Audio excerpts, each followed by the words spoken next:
मुस्लिम league नून की तरफ से इसहाक डार का नाम निगरान वजीर आजम के तौर पर सामने आ रहा है। इत्तलात के मुताबिक इस हवाले से नून लीग, पीपल्स पार्टी और दीगर इत्तेहादी जमातों को एतमाद में ले रही है। फिलहाल पीपल्स पार्टी को इसहाक डार के नाम पर तहफ्फुज़ात है। पीपल्स पार्टी निगरान वजीर आजम के लिए गैर जानिबदारी को लाजमी जरूरत करार दे रही है।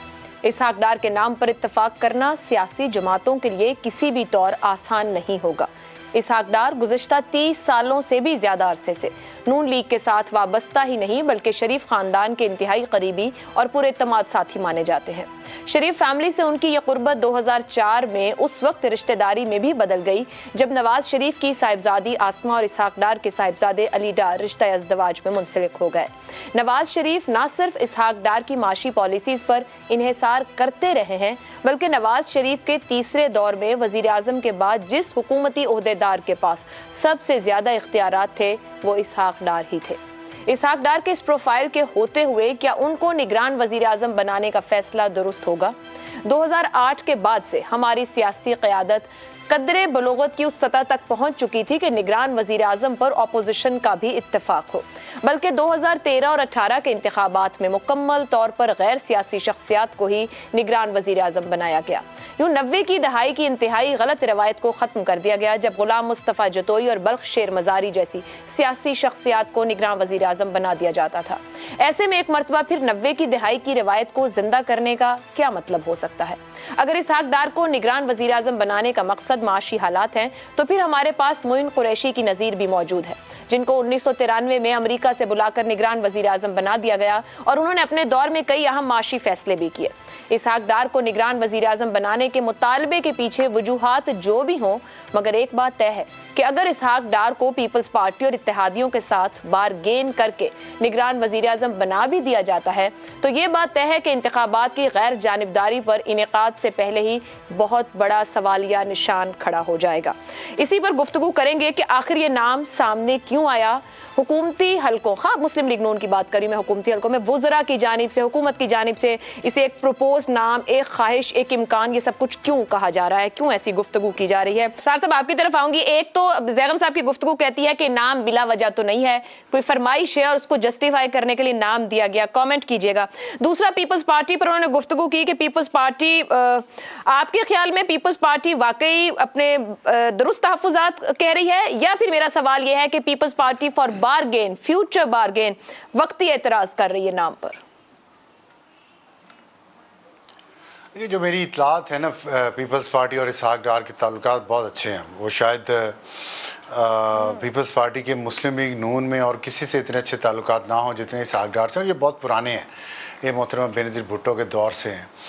तो अगर पीपल्स पार्टी इसकी कोई मुखालफत कर रही है और वो भी ज़ाहिर है टॉप लेवल से नहीं हो रही, सेकंड ईयर से हो रही है, तो वो फ्यूचर बारगेनिंग ही है। कोई पोजीशंस होंगी, को हो सकता है उन्होंने अपना केयर टेकर चीफ मिनिस्टर लाना हो किसी सूबे में, या काबीना में ज़्यादा उन्होंने अपना हिस्सा लेना हो। तो इसलिए मैं नहीं समझता कि ये कोई बहुत सीरियस रिफ्ट है पाकिस्तान मुस्लिम लीग नून और पाकिस्तान पीपल्स पार्टी में निगरान वज़ीर आज़म के नाम पर, और ना ही होगी, क्योंकि इन्होंने दोनों जमातों ने माजी से काफ़ी सीखा है और हालात को इतना गर्म नहीं करना चाहते कि जहाँ पे चीज़ें बिल्कुल पिघलना शुरू हो जाएं। दूसरी बात जो है ना, मेरे दोनों मुअज़्ज़ज़ और सीनियर जो साथी हैं उन्होंने बड़ी अच्छी बातें की हैं, लेकिन मेरा मौक़िफ़ थोड़ा मुख्तलिफ है। मेरे ख़्याल में ये निगरान हुकूमत का जो कॉन्सेप्ट है, हमें आदत है मक्खी पे मक्खी मारने की। हमने कहीं से कोई कॉपी किया है सिस्टम, निज़ाम, और हमने यहाँ पे ला के उसको नाफिज कर दिया है। केयर टेकर की ज़रूरत क्या है? मैं मुसलसल इसको 20-25 साल से इस सिस्टम को यहाँ पे पाँव तले रोनते देख रहा हूँ। निगरान हुकूमतें लाने का मकसद ये होता है कि इंतखाबात गैर जानिबदार, शफाफ और काबिल कबूल हों। मुझे एक इंतखाबात बता दें जब से निगरान वज़ीर आज़म आ रहे हैं, एक बता दें कि जिस पे जो काबिल कबूल हुए हों, जो शफाफ हुए हों, जिनमें धांधली ना हुई हो। तो मैं अभी उठ के यहाँ से चला जाऊँगा, कल फिर आ जाऊँगा, क्योंकि मुस्तकिल नहीं मैं बॉयकॉट करना चाहता। तो ऐसा कोई नहीं है, ऐसा नहीं है कुछ भी। तो इसलिए ये फजूल बात है कि जी वो आएगा तो वो ये हमारे अंदर की कोई कमी है। ये फजूल बात है तो 13वीं तरमीम, 18वीं तरमीम, 20वीं तरमीम में अभी भी इलेक्शन एक्ट 17 के सेक्शन 230 में तरमीम करना चाह रहे हैं निगरान हुकूमत के दौरान इख्तियारात देने को। तो ये जो बैठे और हुकूमत चला रहे हैं इनको नहीं समझ में आ रही कि निगरान बनाकर भी आप कौम का पैसा जाया कर रहे हैं। और ये आप बिल्कुल दुरुस्त कह रहे हैं, दुनिया जहान में ऐसे इलेक्शन होते हैं कि निगरान की जरूरत नहीं होती। तो फिर क्या हमारे कानूनदानों को, पार्लियामेंट के अंदर बैठे पार्लियामेंटेरियंस को ये नुक्ता नहीं आज तक समझ आ सका? नहीं, उन्हें समझ आ रहा है, हो सकती है, और इसी तरह गलतियों से सीखते हैं। लेकिन जो वजह है ना समझ आने की, मुझे जो लग रहा है, हो सकता है मैं गलत हूँ, हमारे अंदर ना हर एक के अंदर एक ओहदे की भूख छुपी हुई है जो कभी ख़त्म नहीं होती। आप रिटायर्ड जजेस देख लें, रिटायर्ड जर्नल देख लें, आप 80-80 साल के सियासतदान देख लें, उनको 2 महीने 3 महीने के लिए आप वज़ीर-ए-आज़म बना दें। आप चौधरी शुजात हुसैन साहब 40 दिन के लिए वज़ीर-ए-आज़म बने थे, कितने खुश थे, बीमार थे, ठीक हो गए थे। इसी तरह वो खोसो साहब हैं, फिर नासिरुल मुल्क हैं, फिर गुलाम मुस्तफ़ा जितोई हैं, मिराज खालिद, लंबी लिस्ट है निगरान वज़ीर-ए-आज़म की। और वो आते हैं और ओहदा एंजॉय करते हैं, गाड़ी के आगे पीछे हूटर, पता नहीं, मुझे लगता है, मैं कल 2-3 दिन से ये सोच रहा हूँ कि अगर फ़र्ज़ करें मुझे निगरान वज़ीर-ए-आज़म बना दिया जाए तो मेरी अपने घर में टौर हो जाएगी कुछ दिनों के लिए। ये मैं आपको बता रहा हूँ, वैसे नहीं है। इसके अलावा मुझे टके का फ़ायदा नहीं होगा, आने का नहीं फ़ायदा नहीं। मैं कह रहा हूँ मेरी ख्वाहिश है कि घर में टौर हो जाए, ये ख्वाहिश है। और इस तरह हो सकती है कि निगरान वज़ीर-ए-आज़म आ जाए, मैं बाहर से गाड़ी शाड़ी आए ना, 2-4 अमले के लोग आगे पीछे भाग रहे हों, तो घर वाले मेरे समझेंगे शायद ये कुछ बन गया है कोई चीज़। इसके अलावा मुझे बताएं क्या है निगरान वज़ीर-ए-आज़म के पास। आप मुझे बताएं ये मुंतखब वज़ीर-ए-आज़म के पास क्या है जो निगरान वज़ीर-ए-आज़म के लिए इतनी दौड़ लगी हुई है। तो मेरा ख्याल ये ओहदा होना ही नहीं चाहिए। इंडिया का बहुत अच्छा निज़ाम है, इलेक्शन कमीशन के पास इख्तियारात होने चाहिए। मैं आपको बताऊं, होकर अपना ही बंदा, घर का बंदा निगरान वज़ीर-ए-आज़म लगाना चाहिए, कुछ तो है सौदे में, कोई पीछे हटने को तैयार नहीं। उसका मैं आपको जवाब देता हूं। कुछ है वज़ारत उज़्मा में, कोई जमात पीछे हटने को तैयार नहीं। मैं उसका जवाब देता हूँ। एक तो मैंने आपको बता दिया ओहदे की तलब है, हर एक में है। दूसरी बात यह है कि हमारे यहाँ इनसिक्योरिटीज़ इतनी हैं और बेयकीनी इतनी है कि अभी हम खुद मीडिया वाले कितने अरसे से अफवाह फैला रहे हैं कि ये 3 महीने 6 महीने हो जाएंगे, ये इलेक्शन अक्टूबर में नवंबर में होंगे, नहीं ये मार्च में होंगे, ये अप्रैल में होंगे, ये कोई गन साफ करने वाला आएगा। ये एक जो फियर फैक्टर क्रिएट किया गया ना, इसके लिए हो सकता है बड़ी सियासी जमातें ये समझते हों कि हम अपना वो ट्रस्टवर्दी बंदा लेके आएँ जो 3 महीने में इंतखाबात करवा दे। लेकिन एक बात मैं बहुत ज़रूरी कहना चाहता हूँ, आप देख लीजिएगा अभी ये जैसे ही कोई भी निगरान वज़ीर-ए-आज़म आए, निगरान काबीना आए, पहले 15-20 दिन इस बात पर झगड़े होंगे कि पुराना वज़ीर गाड़ी ले गया, उससे गाड़ी रिकवर हो रही है, वो घर खाली नहीं कर रहा, उससे घर खाली करवाया जा रहा है। अब 3 महीने के लिए भी वज़ीर ने उस मिनिस्टर एनक्लेव के घर में दाखिल होके अपने सारे रिश्तेदारों को बुलवा के तस्वीरें खिंचवानी है। ये सारी एक्सरसाइज होती है निगरान हुकूमतों की। इतना पैसे का ज़ाया, इतना पैसे का ज़ाया है, ख्वाहिश है मुफ्त की बिजली, ज़ाया है, ठीक है, पैसे का बिल्कुल पैसे का ज़ाया है, वक्त का ज़ाया, इस कौम का ज़ाया है। सिर्फ इलेक्शन कमीशन के पास मुकम्मल इख्तियारात होने चाहिए, इंडिपेंडेंट होना चाहिए और वही हुकूमत चलती रहे, फारिग हो जाए तो ठीक है जी। ईसार साहब, 90 की दहाई की रिवायत दोबारा उसका इह्या करना चाह रही है मुस्लिम लीग नून, PTI की जानिब से इस नाम को मुस्तरद किया गया है।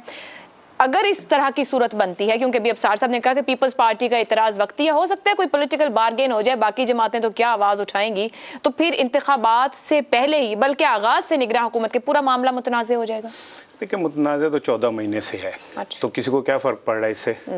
और 14 महीने से जो कुछ भी इस मुल्क के अंदर हो रहा है और गरीब अवाम के साथ जो कुछ हो रहा है, तो उससे क्या फ़र्क पड़ गया? 24 करोड़ अवाम अगर भूखे मरें, चीखें चिल्लाएं, तो क्या फ़र्क पड़ता है? ये मुल्क ताकतवरों का है। और दूसरी चीज़ ये कि जो हमारे इसहाक डार साहब हैं, ये तो वैसे ही पाकिस्तान के निज़ाम के सबसे लाडले इंसान हैं। जब उनके ऊपर मुकदमा बना तो वो एक वज़ीर-ए-आज़म के तैयारे में मुल्क से फ़रार हुए थे और 4 साल अदालतों को मतलूब रहे थे, और फिर 4 साल बाद वो वज़ीर-ए-आज़म के तैयारे में ही बैठ के पाकिस्तान आए थे और आते ही वज़ीर ख़जाना बन गए थे। तो इतनी बड़ी ब्लेसिंग किसी और को मिल सकती है इस मुल्क के अंदर? वीआईपी टिकट रखते हैं कोई। हाँ जी, तो मैं समझता हूँ कि वो वजीर आजम भी बन सकते हैं, मुस्तकिल वजीर आजम भी बन सकते हैं और उसके बाद भी बन सकते हैं। ये तो मेरा हलकों को भी काबिल कबूल होंगे बतौर निगरान वजीर, इख्तिलाफ भी रहा है गुज़श्ता दौर में। बात ये कि अगर काबिल कबूल ना होते तो मैं और आप क्यों नहीं इस मुल्क से फरार हो जाते वजीर आजम के दायरे में और फिर वजीर आजम के दायरे में वापस आ जाते? इसका मतलब है कि पाकिस्तान का आइन, पाकिस्तान के ताकतवर इदारे इसहाक डार को एक लाडले बच्चे के तौर पर ट्रीट करते हैं, तो उनको ये सारी प्रिविलेज हासिल है। और दूसरी चीज़ ये है कि आप इसहाक डार को वज़ीर आज़म बनाएं, और खेलना तो पीडीएम की जमातों नहीं है ना, और कौन सा को बाहर से किसी को आपने कोई मौका दे देना है। तो बजाय ये कि इलेक्शन पे पैसे खर्चे, ये बैठे और बैठने के बाद ना आसिफ अली जरदारी चूँकि सीनियर हैं, वो सबको बिठा के कहें अकड़ बकड़ बम्बे बो और 100 में लगा धागा चोर निकल के भागा, और जिसके ऊपर उंगली आ जाए चोर निकल के भागा उसको सदर बना दें, बाकी को वजीर आजम बना दें, क्योंकि ये मुल्क इनकी जागीर है ना।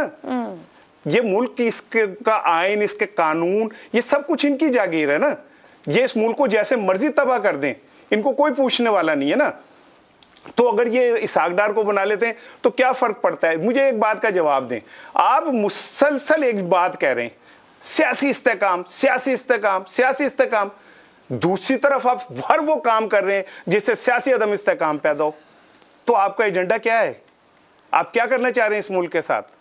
आप सियासत और जमहूरियत के नाम के ऊपर 24 करोड़ लोगों के साथ क्या खेल खेल रहे हैं?